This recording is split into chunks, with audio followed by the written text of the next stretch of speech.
Don't like the way some men live today. In other words, I didn't have the shield of faith to keep those arrows off of me. And likewise, the helmet of salvation and the sword of the Spirit. The helmet protects the head. And it's the head where the brain is. Inside the brain is the mind. Am I right or wrong?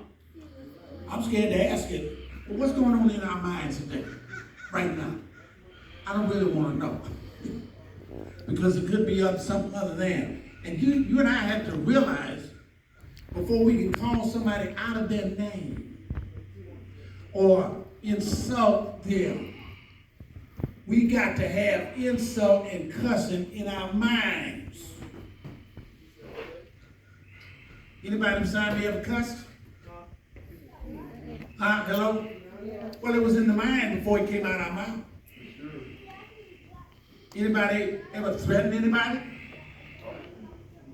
The threat was in our mind before it came out of our mouth. But can I tell you something? We may have lived in a neighborhood where we were encouraged that all we had to do was frown at somebody or scowl at somebody, or somebody told us that we was all that. But can I tell you something? There's somebody out in the world that don't care anything about our reputation.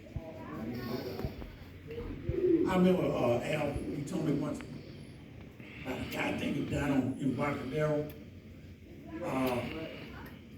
The guy got his car tapped on the back. Think about this. We're going to come real close, man. Yeah. His car got tapped by another car.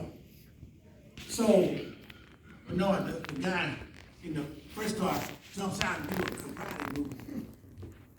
That was the last move he made. Because the second man pulled out a pistol and shot him to death. Some of you missed that, didn't you?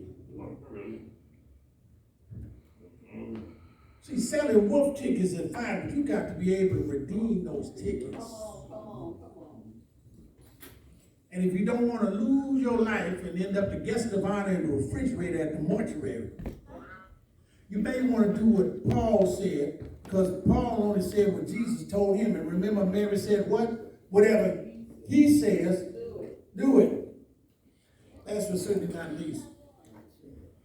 What I've said today could probably disturb somebody, and the devil could say, well, man, you done blown your life so bad. You can't get out of that. The devil is a liar. Romans chapter 10, verse 9 says, if you confess out of your mouth that Jesus is now in charge of your life, and then believe in your heart that God raised him from the dead, you will be saved. That's when you get discernment to know that when you go to the hospital and somebody said that the grandbaby is possessed by a 300-year-old spook. So now, because God is in charge of my mind now. He's in charge. And notice, Paul said, if you believe in your heart that God raised him from the dead, Jesus died once and for all. I don't have to try to take your life from you because of what you did.